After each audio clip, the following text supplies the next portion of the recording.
Welcome to Live, Laugh, Talk, and I'm your host, James Graham, and it's a privilege to be here in your ear. In this episode, we will begin with the topic entitled Depression and its Effects on the Soul. Then we will transition to our segment, How Did We Get Here?, followed by our hobbies and special interest section, and then conclude with our sunflower message. We ask that if you'd like to send any ideas, that you send them to our email at admin@livelaughtalk.com. That's admin@livelaughtalk.com. In addition, if listening on Spotify, you can add a voice memo as well as comments and participate in our poll. Also, wherever it is that you may listen to the podcast, please follow us so that you're notified of the new episodes when they're released. The topic that we will begin with is entitled Depression and its Effects on the Soul. There was once a time when it was hard for me to imagine what it would be like to be depressed. Every day was joy. I've had friends, family that I could laugh with for hours. Couldn't imagine what it would be like if the world went dark. And then it happened. I woke up one day, my mother was no longer with me. Along with that, I had other losses to death. We had a pandemic. In addition, there was relationship changes. Also, job changes and opportunities. All of a sudden, I couldn't find happiness. All I wanted to do was try to sleep it all away, as though if I just laid in the bed, when I would awaken, it would all be gone. I didn't even want to walk out my front door, and I didn't. All I wanted to do was just try to forget and try to get over the pain. And I didn't even mention personal health issues that came in as well. All of this changed me as a human being. Yes, depression can deeply affect the soul. It can lead to a sense of emptiness, hopelessness, and disconnection from oneself. Yes, it can distort one's perception of life, dampening the ability to find joy or meaning in experiences.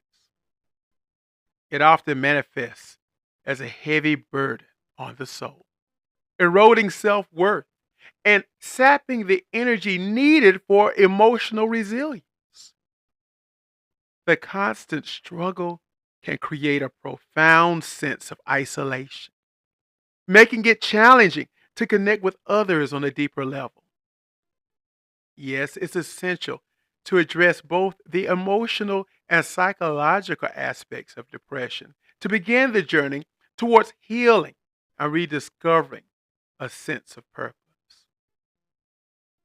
The persistent nature of depression can lead to a loss of interest in activities that once brought joy, contributing to a feeling of numbness or indifference. As mentioned, I didn't even want to walk out my front door. And anybody who knows me knows that I can't wait to go somewhere. I'm always out, always about, coming home late.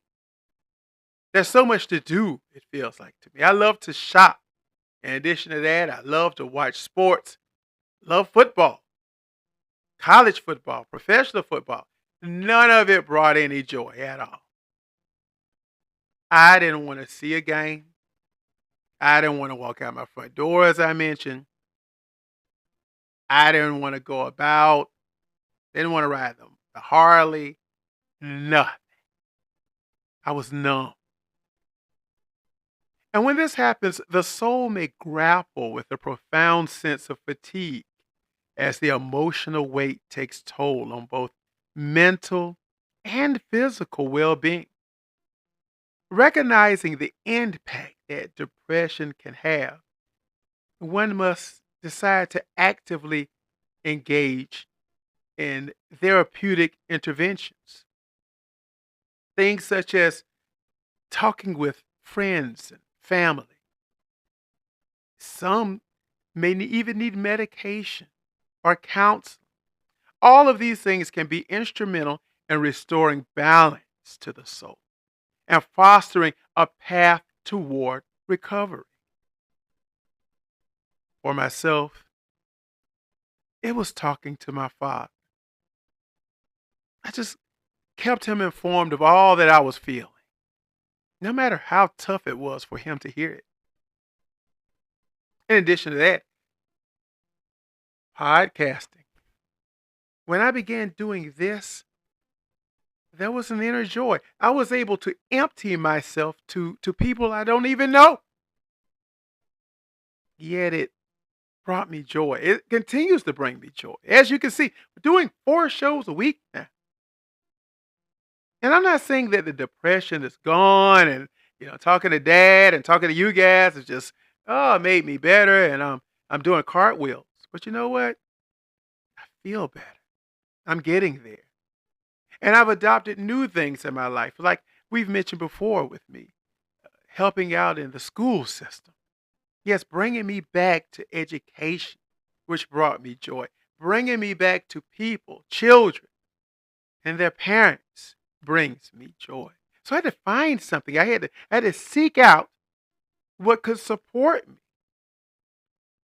I had to address my underlying issues head on and establish a new routine. In addition to those things that bring me joy that I've mentioned, I had to add in regular exercise, begin getting proper sleep and a balanced diet. All of this helped to impact my mood. And as mentioned, having a strong support system of friends and family is crucial, as social connections can provide emotional reinforcement. Additionally, things like meditation or deep breathing can help to manage the negative thoughts as well. And if it persists, then there may be a need to consult with a mental health professional to tailor a strategy that suits your individual needs. Re-engaging in activities that once brought joy, even in small doses, can be a powerful tool in combating depression as well. I was able to do that. I was able to start watching football again. I would get on the phone with uh, a friend of mine that was like a mother to me. And she's now passed. But I was able to get on the phone with her, and we always talked through every game that Ohio State played. We would talk before the game, during the game, after the game. We had to analyze. All of that began to bring me joy once again with her. And I began to set realistic goals, celebrate my achievements, look at accomplishments that happened. In addition, I was able to do self-care practices. I started taking better care of my skin, hair, things that I'd learned through cosmetology. These things once again began to bring me joy. And we have to continue to readjust. We have to do the things that work. And all of this may evolve over time. But we have to work through and build creative outlets, maybe even hobbies or spiritual practices. Exploring new interests as well can bring a fresh perspective and a sense of purpose. This here was new for me. And even in this, we have to not look at the fact that reaching out for help or getting support, we have to realize that it is a sign of strength. It's not weakness. It's strength. You're strong enough to say, hey, help me. You're not just falling and laying down. Yet the journey to battle depression fostering self-compassion is paramount. Recognizing that setbacks are a natural part of recovery and reframing negative thoughts with positive affirmations can be empowering. Developing a strong support network, maintaining open communication with loved ones ensures that none of us has to face depression alone. Embracing a holistic approach to well being, which includes mental, physical, and emotional aspects, contributes to a more resilient foundation. Consistent self reflection and a commitment to the ongoing process of healing are key components in the battle against depression. Continuing education about depression, its triggers, and coping mechanisms enhances self awareness and equips individuals with tools for long term management. If we celebrate our personal strengths and achievements, no matter how small, it'll reinforce our positive self image. Embracing a balanced lifestyle, prioritizing self care, as mentioned, having healthy relationships, and meaningful activities will all contribute to overall well being. To battle this, we must adopt a comprehensive approach. We must have around us things that bring us joy. We have to set goals. We have to educate ourselves, and we have to be patient. And oftentimes, we have to realize what's going on. For me, I just thought I was feeling bad. I was just thinking, oh, well, all of this is happening to me. Because I'd never used the word depression when I was talking about myself. And even within this conversation, it's the first time that I'm doing it outside of my father-son relationship. But what I've done, even in that, is seeking support. And I urge each one of you to do that. Seek support. It's a strength. And as you travel this journey towards healing, realize that it's ongoing and it takes time. There's no quick fix to any of this. Most importantly, be real with yourself. Be honest with yourself. Because as you begin to realize what's going on with you, the journey then begins. And you can see yourself making progress. Right now, I see progress being made. And yes, friends, I feel better. And you've helped me feel better. Do that for yourself. If you're finding yourself feeling down, not being able to walk out the door, wanting to sleep all day long, all of the emotional distress that goes with it, seek help. Don't allow yourself to spiral because we want you here with us. And the thing that we have to realize is that depression does have its effect on the soul, but it is something that we can do. There are plenty that we can do to save our souls.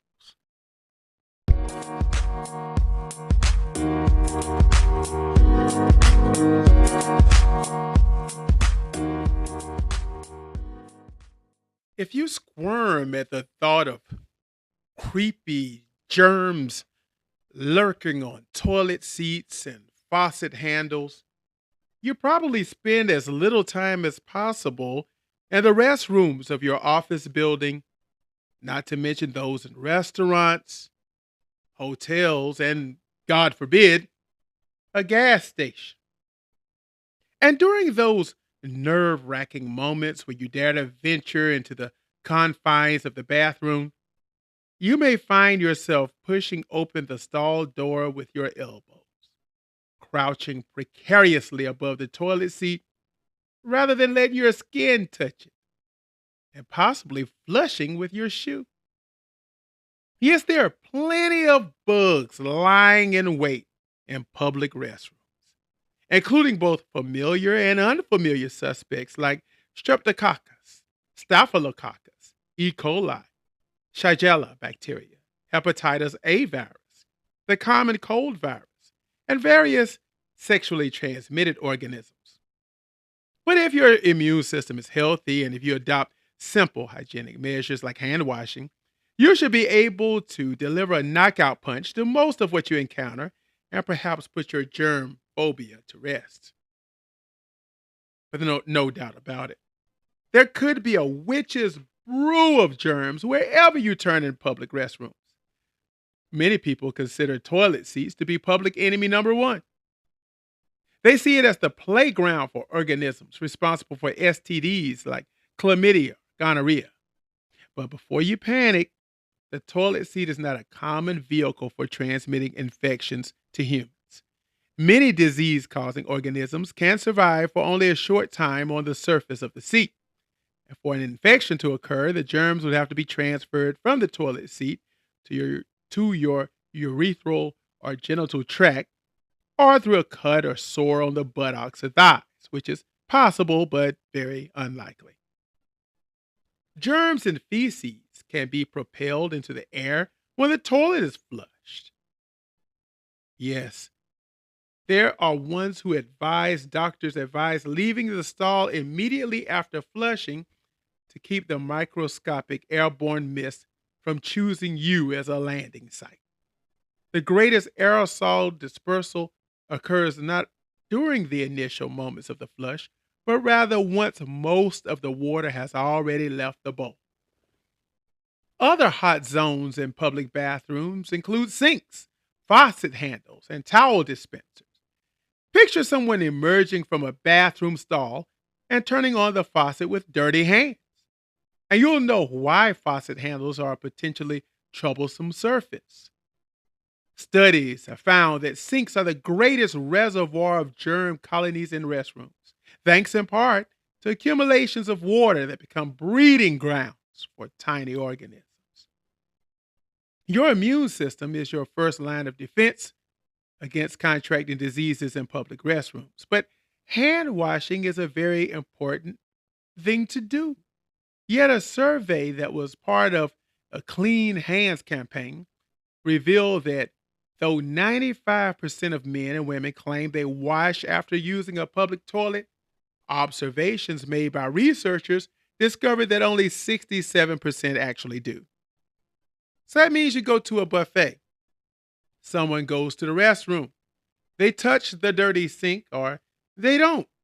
Let's say they use the restroom and then just walk right out of it and then walk outside at the buffet and then grab the tongs and start picking up food.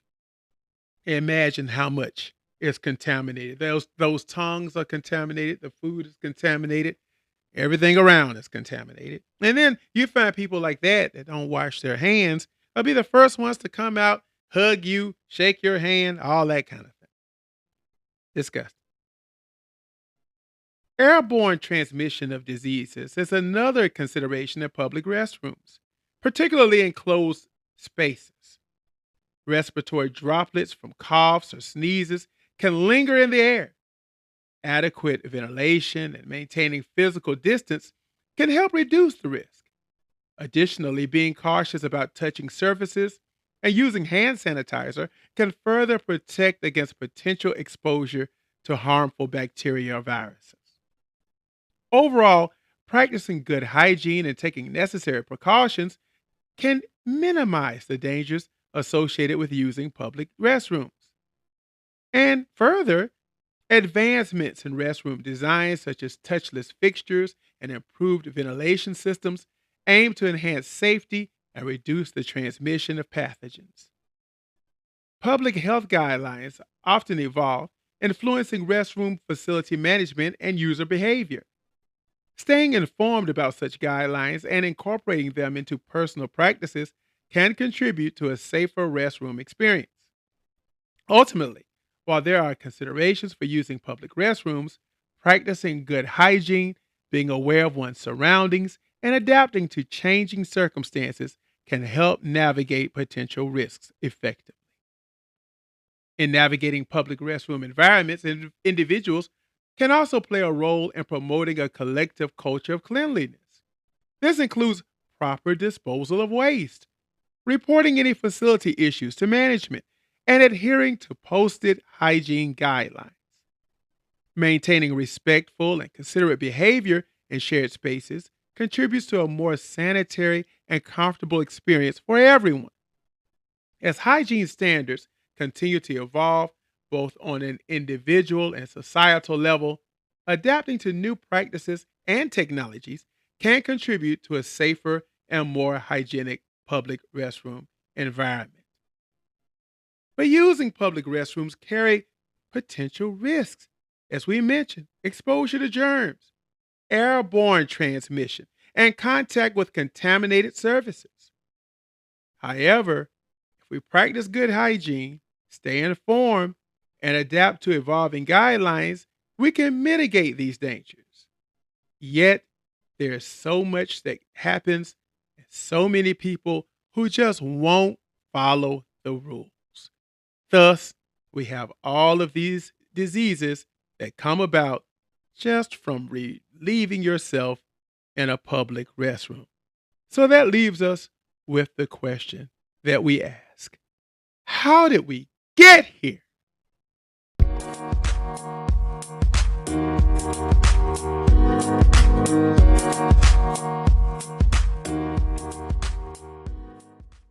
Bartending as a hobby can be a rewarding and enjoyable pursuit.